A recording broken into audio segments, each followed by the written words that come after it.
Hey fam, happy Saturday, or whatever day or time it is, wherever you are, or no time, whatever. Saturday for me. So I've been getting the question, what made me move to London? So I figured I would share on here so many things. And to be quite honest with you, London was not my first choice. It was not even originally an option for me. I didn't actually want to move here. I did a little bit because I knew people, but I wanted to move to Europe, somewhere in Europe, and it took me years to figure out where. I literally traveled the world thinking, where could I see myself? Going to cities, just going to different places, thinking, could I live here? I love Vancouver. I truly do. It is home. It always will be. It's where my family is. It's a beautiful lifestyle, but I was too comfortable. I know it. I felt so confident in my life, which is great, but at a certain point, if you're comfortable, you're not growing anymore. And I'm addicted to personal growth. I just want to grow beyond my imagination, what I even think is possible for me. And that includes moving away from your hometown. I've done that before to Australia, but it was different. I was younger, and after a while, it felt like I was wasting time. It just felt like Australia felt like a dream life. I mean, now I'm like, why did I leave so soon? It almost felt too good to be true, which I'm shifting my beliefs around that, and that a lifestyle like that can be a reality. But to me, at the time, it just sort of felt like playtime, which was right. I mean, I grew when I came home with my career more in a life, just everything. So many things had happened. Good stuff. Although so many years in Vancouver, which were great, I started to feel stagnant. And like I just wasn't growing at a pace that I needed to be at this time. I feel like, I know we're always going to be growing, but it's such a prime time for personal growth right now. I'm motivated by my future family. When I was younger, I was looking at an old timeline that I made in grade 12, and it literally was just about kids. Like, it was go to school, graduate high school, go to university, graduate university, find my man for me, have whatever job. Like, I never necessarily had never wanted to be a doctor or a lawyer or anything like that. Like, from a young age, it was just, I want kids and I want a family and I want this beautiful life. However that gets achieved, no problem. But the main focus, I literally made a timeline of like first child, second child, third child, this and that. So clearly from a very young age, that was my main focus. As I grew up, I started to ask myself, what did I want to do with my time, right? Like, once you graduate school, it's all on you. There's no one telling you what to do. How do you want to spend your time? So I spent a solid year spending 10 minutes a night just asking myself questions. It started originally because I felt kind of stuck with my art, like it wasn't inspired. So I thought, creativity is a muscle. I'll just draw 10 minutes a night. Doesn't matter what it is, pen to paper, just have that mind-muscle connection. So as I did that, I noticed I still was a little resistant. There was some resistance towards drawing because I didn't know what I wanted to draw. So then I put on motivational videos and I just let myself flow. Then eventually it ended up me more doing all these exercises to help me discover how do I want to spend my time? Like, what drives me? What gives me that fire in the belly? And then eventually that whole thing ended up just being it. I created a personal development workbook, which helps you determine where you are right now, where do you want to go, how do you bridge the gap, and then what are the habits and lifestyle changes to maintain that, or mindset changes. And that's become my purpose, besides obviously still becoming a mother. That's the ultimate goal. It's not even a goal. It's just when the time is right, that will happen. So back to, why did I move to London? Well, Goals, goals, goals. As I mentioned, the main thing that drives me is my future family. So I figured, okay, by 30, I kind of want to start that life. I don't have a boyfriend. We'll see what happens, but that's the game plan in my mind. So I know that I'll just explain my thought process. Once I start having kids, I will, my life will not be my life anymore. My life will be their life. And that's what I want. I want to give them everything because that's what my parents did for us. My mom stopped her business and my dad still worked, but not as much as he probably could have because my mom made sure he was home with us to build that relationship. And now we have the most beautiful family you could imagine. I hope you have such a beautiful family as well. But I really think we're so special, and it's because my parents just dedicated their life to us. So if that stage starts around 30, traveling will probably be on pause, at least the sort of adventure travels. So I thought, okay, let's set a goal to hit 50 countries by age 30. That would be much easier to accomplish in Europe or around Europe. Wherever I can be closer to Europe, I can do weekend trips as opposed to taking a month or two to travel. So it's more about that lifestyle. And then career goals. I felt that, it was tricky. I kind of had to weigh out these paths. I could stay home and have a larger network and build my business, live at my parents, save money in that way, and just focus on building out my, empire, as you'd say it, which is really ideally speaking in schools and teaching in corporate environments, how to plan out your life and what are you looking for, but then also staying present and enjoying and being grateful for what you have. So focusing on that future life, but then letting it go to be present in today's moment. However, I thought, okay, well, that will happen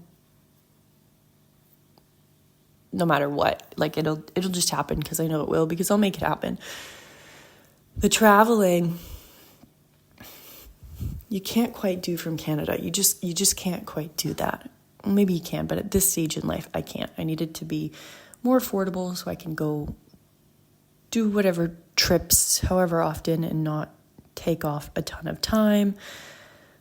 I can still work remotely, but the time change is a bit tricky. Anyways, career goals. However, I also figured get across the world, expand my network beyond Canada. I'm pretty good in certain countries. Like I've got quite a few connections and networks and people, but Europe I haven't really mastered yet. So just get myself out there, make more connections so that when the time is right, I'll know all these people all over the world. And personal growth, as I've mentioned already. I felt stagnant in Vancouver and I wasn't growing at a pace that I felt I should be at this time. Being uncomfortable moving across the world will make you grow so much. Just the little things of sorting out a new bank, a new phone, an apartment, a gym, like all those lifestyle things. Where's the nearest grocery store? When you don't know anything, you just have exploring. I'm always like a, baseline of happiness is there. I'm a happy individual. However, I'm way more present in a new environment because you have to be, because you're alert in the sense of what is around you. You're getting to know an entirely new environment. Where at home, when I walk from my car to work, I've seen the streets. I know exactly where I'm going. I'm not looking up, admiring the buildings. I'm just getting from A to B. We're here. When I'm going from home to the gym, I'm so curious to what stores are where, which streets are where, just what's around me. So it's much easier to be present, I find. The more you sort of change your environment, the more your comfort zone expands. I felt this when I traveled Europe last year on my own. I felt my comfort zone physically expand. Like geographically, it expanded across these new countries that I had traveled to, where I now I feel comfortable in Germany, Czech, across France. I don't know where else I went. All these places where if I can just continue to expand my comfort zone, then woohoo, like that's great. The more comfortable you are, the easier it is to do things. But it's also, if you do what is easy, your life will be hard. If you do what is hard, your life will be easy. So right now I'm doing the hard things. I'm doing the things that make me uncomfortable. So in the future, I'll always strive to be uncomfortable, but those things will just be different. Who knows what they'll be, but they'll be different. And as I've mentioned, my goals, for a family, I wanted bedtime stories. Growing up, my mom would tell us the best bedtime stories every single night. I swear, for like 10 years, she had a new story every night. Now that I'm older and I'm actually doing these things and living life and creating these stories, I'm like, wow. As a child, it was just a fascinating story, but I didn't realize just the challenges that came with my mom's life in order to have those amazing stories. Do you know what I mean? Where it sounds like it's all fun, but for her living in France, working at Dior, it wasn't easy to get started. She had to learn French. Nobody talked to her for a year because she was this Canadian girl who didn't know French. So many experiences that she had where she didn't necessarily tell us all the challenges, how challenging everything was growing up, but just the fun, wild stories that she experienced throughout everywhere in life. And they were always in different places. Rarely did she have a lot of stories from Vancouver. It was when she lived in LA, when she lived in Israel, when she lived in France. So I always wanted stories. And she had just crazy wild boyfriend stories of where I'm like, oh my gosh. And I always wanted these stories, but they do come with some positive experiences and challenging experiences. So I'm getting the stories now, to say the least. Every day, I swear, is a story. Like every day, just, even if nothing's happening, something's happening. And meeting people, expanding my comfort zone, growing my network. It's a stepping stone. And just to get closer to Europe. Also, I find being in new environments gives me more ideas on how to advance my business, my career, my aspirations. I have so many goals, and I don't know if I'll share them, but I'll find them, whatever. I've got a lot. Write a book, get a PhD, do all these fun things where this is building some good content for that story. It's allowing me to think of different ways.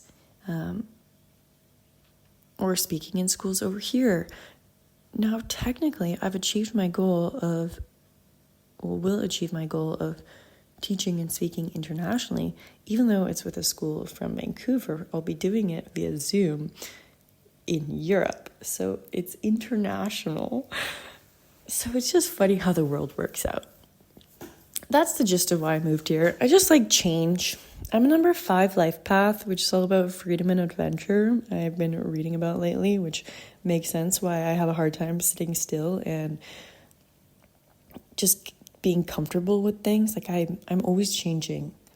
I do have a little bit of a fear of commitment just because I never know where I'm going to be in a year. Like everything changes so quickly and vastly. I have no idea. I also came to experience things that I couldn't imagine. I don't know what I'll experience being over here, but I know that they'll be great. I have certain goals that I'd like to achieve or an experience, but a lot of it is just putting myself in new soil. Like a plant grows to the size of its pot. I felt like I grew to the size of my pot. Now, across the pond. Feels like I'm planted in the forest and I have no pot. So I can grow unlimited. I'm putting my roots. I found when I moved to Australia, I literally had to actively root myself in Australia, in Sydney. I had to grow roots, where if I can grow roots everywhere, I can flow with the wind without ever being knocked down. So make change, do something different, do the things that scare you.